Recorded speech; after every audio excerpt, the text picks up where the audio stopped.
Si arrivé à ce stade-là, on ressent le besoin de continuer à avancer avec notre mission, et Dieu nous donne les gens qui ont le fardeau, le même engagement que nous, la même consécration et aussi les compétences, et qui à travers sa consécration rend cela disponible et rend lui-même disponible pour porter. On aura commencé un nouveau département pour la conquête du monde. Un département n'est pas quelque chose qui porte simplement la griffe. Donc les départements sont en état dialectique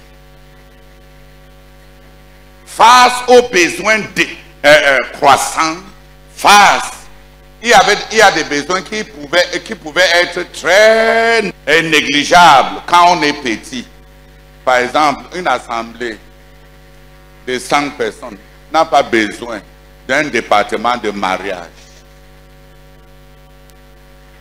Le pasteur peut gérer tout ça, lui seul. Vrai ou faux? Mais quand on doit avoir des méga églises et on a des centaines de mille de membres et on n'a pas un département de mariage, on va commencer à épouser des mamies Ouattara et des papas Ouattara et des oncles Ouattara et les piquins Ouattara.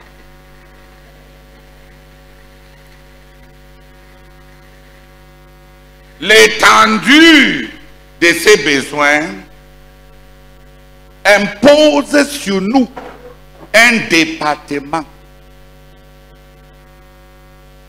Quand on a commencé le quartier général, le directeur du quartier général peut gérer le personnel, gérer les bâtiments, gérer l'eau, gérer l'énergie, gérer tout. On est en train de tendre vers 200 maisons, n'est-ce pas? L'énergie maintenant dans bientôt n'est pas quelque chose qu'un directeur général peut gérer dans 3 campus. Et avec 3 types d'énergie, ça devient alors un département. Si Dieu nous donne des compétences consacrées pour porter ses besoins pour nous. Donc, c'est ce que je tenais à préciser. Tous les départements qui sont fidèles, au fur et à mesure, s'ils travaillent dur, ils vont augmenter la compartimentalisation de certains besoins qui deviendront à leur tour des sous-départements. Et les départements où on n'a pas travaillé vont se rétrécir pour être insignifiants et indignes d'être appelés départements. Parce que ça ne rencontre plus un véritable besoin. La création des départements n'est pas une pensée statique. C'est dialectique. Les besoins augmentent, le ministère augmente. À un moment, on avait, par exemple, quand on est descendu ici à Koumé, venant de Yaoundé, on était à peu près 40, moins de 40 familles. Un dirigeant peut gérer tout ça. C'est moins qu'une église locale. Mais on est en train de tendre vers 1500, 2000 ouvriers maintenant. N'est pas avoir un département du personnel va créer beaucoup d'inefficacité parce qu'il y aura beaucoup d'ouvriers qui ne font rien.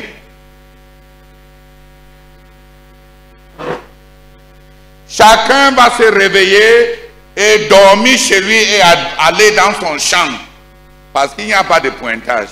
Vous vous attendez à ce qu'avec 2000 personnes, je dois veiller, superviser le travail journalier de chacun pour nous avancer. Si je commence à faire ça, on va piétiner. Donc actuellement, un des départements qui n'existe pas, c'est le département de personnel. C'est pour ça que la plupart de nos machines, la plupart des grands atouts que Dieu nous a donnés ne sont pas en train d'être utilisés de façon optimale. Parce qu'il n'y a pas un département de personnel. Les gens ne rendent compte à personne.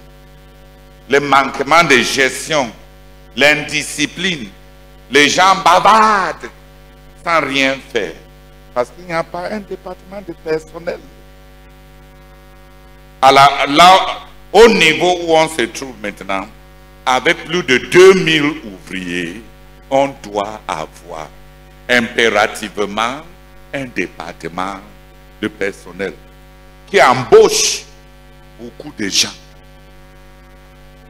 pour nous rendre efficaces, même par rapport aux objectifs qu'on est descendu ici pour accomplir. Les départements naissent avec les besoins croissants et avec les compétences qui s'ajoutent. Les départements naissent avec les besoins croissants et avec les compétences, les hommes que Dieu ajoute. Donc si tu es quelqu'un très doué, quand Dieu t'ajoute à nous, il nous a donné un nouveau département.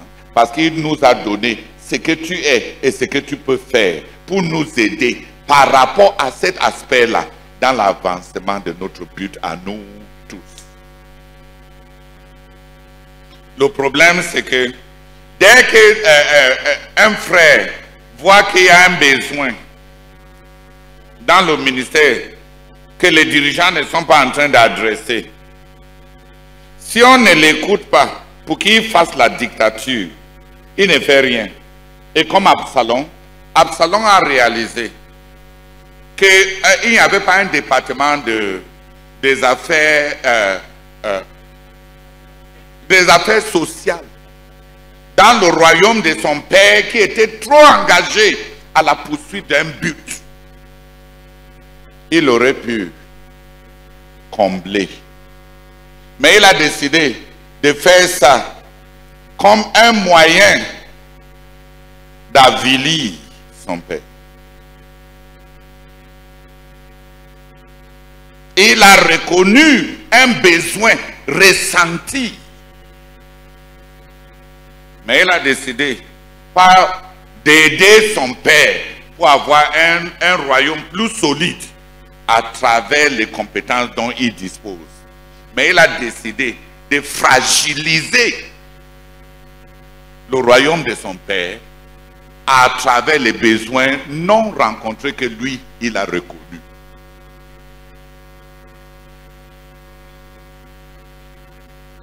Au lieu de devenir un département dans le royaume de son père, il cherche l'enlèvement de son père pour avoir un royaume qui s'adresse à ses besoins.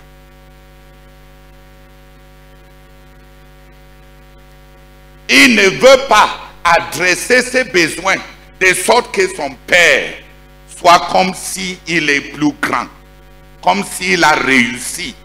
Pour adresser ses besoins, il faut hypothéquer tout à être la personne à qui le crédit revient. Donc il faut écarter son père. Il veut un royaume social. Et beaucoup de frères pensent comme ça. Donc il y a beaucoup d'entre vous qui ont vu des besoins dans notre ministère. Et et vous avez des compétences qui auraient pu faire partie de notre ministère. Mais vous êtes absalomique.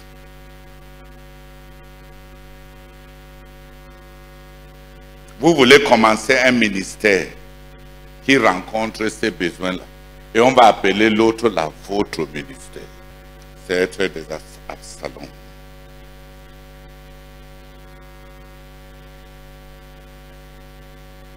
Les départements sont en flux dialectique, continuellement. Ceux qui ont travaillé dur, La prière est devenue plusieurs départements, comme vous avez remarqué, n'est-ce pas? Hein? Parce qu'on a beaucoup prié au fil des années. Le quartier général est en train de devenir plusieurs départements parce qu'on y a travaillé. Mais il y a beaucoup de départements qui sont restés au même niveau qu'on les avait communiqués avant parce que les concernés n'ont pas travaillé.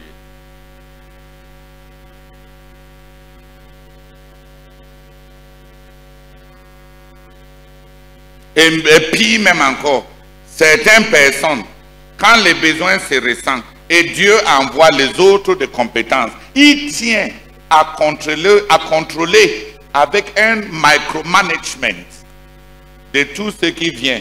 Si tu étais capable de gérer ça, tu as besoin que Dieu suscite d'autres compétences. Pourquoi? Donc les gens se butent contre certaines personnes qui ne grandissent pas. Parce qu'on n'ose pas reconnaître les compétences des autres, surtout si les personnes-là n'ont pas trouvé faveur avec nous. Et par là, on finit par asphyxier nos départements. Et des choses ridicules qu'on aurait pu faire ne se font pas à cause de la petitesse du cœur. Les départements sont en flux. Qui a compris? Notre ministère, c'est le tout de nous tous, rendu disponible pour un but commun par la consécration de chacun. Qui a compris l'autre là? L'autre là, ça t'engage, ça m'engage. Notre ministère, c'est l'ensemble des hommes distincts avec des ministères distincts qui se sont engagés à un dirigeant oint par Dieu pour accomplir une économie distincte donnée par Dieu. C'est ça qu'on appelle commencer une œuvre. Et c'est une prérogative apostolique. Notre ministère, c'est la totalité des compétences qu'on a évoluées en tant que communauté, en tant qu'équipe, en tant que ministre, pour rencontrer les besoins dans le royaume de Dieu.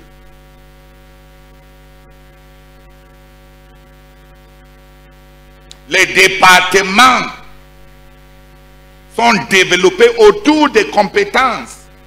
C'est la même chose dans le fonctionnement du pays. Il y a un ministère. Ce qu'on appelle un département, c'est ce que vous appelez ministère. Ce qu'on appelle notre œuvre, c'est ce que vous appelez les provinces. Les gouverneurs sont les députés du président. Dans les agglomérations ou bien des conglomérations, dans les entités distinctes, ils sont la décentralisation et en représentativité du président. Mais les ministères, c'est les services généraux qui s'adressent à toute la nation.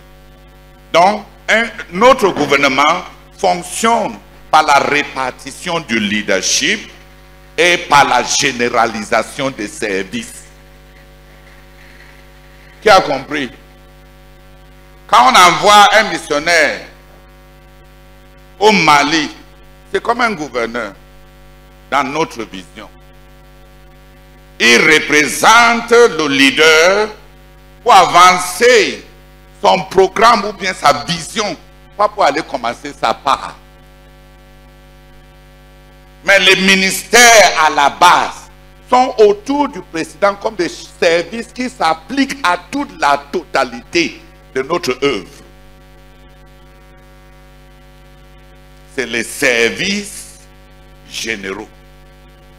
Des compétences qui rencontrent des besoins croissants et pérennes et généraux. Qui a compris? Même les gouvernements du monde fonctionnent selon ces deux axes d'administration. La représentativité géopolitique et économique dans les entités d'administration, des unités d'administration, nation, province, préfecture, sous-préfecture, arrondissement. Après arrondissement, il y a quoi? District. Et après les districts, les cantons. Donc, dans notre nation spirituelle, il y a un ministère. Il y a les nations ou bien les villes et les églises locales et les églises des maisons et les disciples.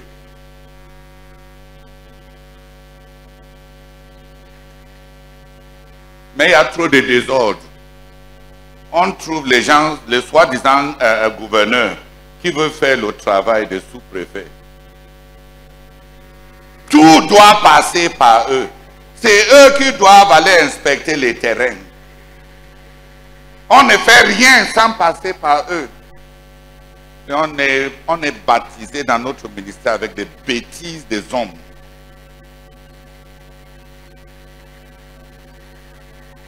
Qui nous bloquent avec des petitesses de cœur.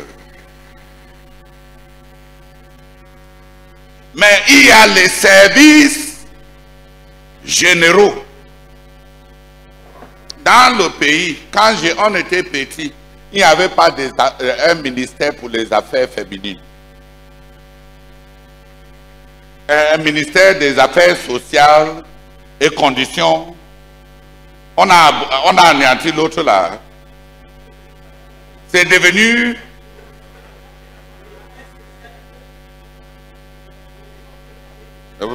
Maintenant vous comprenez.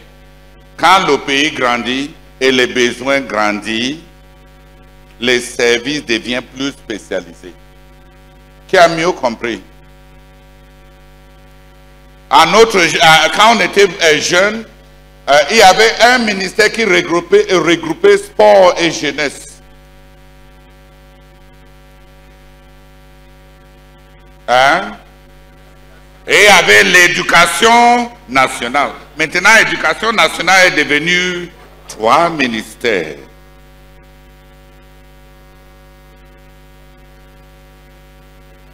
Il y avait le ministère de l'économie et du développement qui est devenu maintenant plusieurs. Les services généraux. C'est ça qu'on présente comme les départements de notre ministère. Il s'agit là de ce qui doit être dans toute notre œuvre, partout où elle se trouve dans le monde. Ce n'est pas quelque chose qui est réservé à Koumé, comme beaucoup de missionnaires internationaux pensent. Les ministères, les départements du ministère touchent à la totalité du ministère pour rendre un service dont nous tous on a besoin. Imagine un gouverneur qui ne veut pas les services du ministère de santé. Donc au lieu d'aller faire le micromanagement qu'on a fait là, on dit à tel département aujourd'hui, voilà ce qu'il faut que vous fassiez.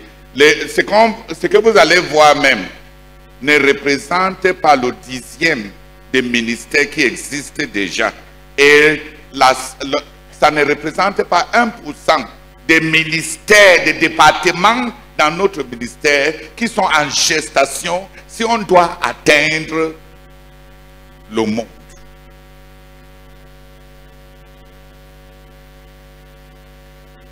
Sortons de nos trous de crapauds. On a tellement navigué dans un mar d'eau qu'on pense que le monde tout entier est aussi gros qu'un mar d'eau. Mais si les petits enfants ne comprennent pas ça, ça ne me dérange pas. Mon problème, c'est que c'est les grands qui sont habitués. On a toujours fait ça comme ça. C'est comme ça qu'on doit faire ça. Ils n'ont pas grandi avec ce qu'on les a confié. la vision ne les a pas développés. Ils ont asphyxié la vision par une étroitesse de cœur. Si tu as un peu compris, on est en train d'ouvrir les stands-ci. C'est pour vous exposer. Il y a même quelqu'un qui a quitté notre ministère aux États-Unis. Il a dit que dans notre ministère, on ne met pas beaucoup d'emphase sur les besoins du royaume. On met trop d'emphase sur les besoins de la rédemption. La prière, le jeûne, l'évangélisation. Mais que les besoins du royaume, les pauvres, les démunis, les souffrants, les vulnérables, qu'on n'a pas développé ça. Elle dit ça parce qu'elle ne connaît pas qu'il y a même ce qui est en train d'être fait. Et elle a décidé de démissionner. Et quand elle m'a écrit, je ne l'ai pas éclairé. Qu'on a développé ça et qu'on est en train de développer ça. Parce que quand quelqu'un veut buter à quelque chose, même quand tu finis de l'éclaircir, il va trouver encore quelque chose sur lequel c'est buté, c'est bûché. Je l'ai encouragé à partir en paix, en priant pour nous. Parce que si c'était le chez elle, elle allait apporter son apport par rapport aux besoins qu'elle a ressentis. Le fait de remarquer quelque chose et c'est une base sur laquelle partir est un indicateur que celui-là n'était jamais de nôtre. Je l'ai encouragé à partir et je lui ai demandé de prier pour nous en partant, qu'elle prie pour qu'on soit, qu'on embrasse, que notre ministère, comme elle veut, porte véritablement les besoins du royaume. Je suis content pour sa théologie qui a fait la distinction entre l'économie de l'évangile et l'économie du royaume. Je suis content pour sa connaissance. Mais les connaissances sont supposées rendre les gens des serviteurs. Pas rendre les gens iconoclastes. Je lui ai dit de prier pour nous. Je n'explique jamais à de telles personnes. Mon expérience m'a enseigné. Il y a des gens à qui Dieu n'a pas donné un avenir avec nous. C'est Moïse qui a dit à son beau-père, viens avec nous. Et tout ce que l'Éternel va nous donner, on va te donner ta part. Mais il y a des gens qui ne veulent pas venir avec nous. Parce que Dieu n'a pas prévu quelque chose pour eux dans la part qu'il a pour nous. Donc quand ils trouvent occasion de partir, c'est mieux de les laisser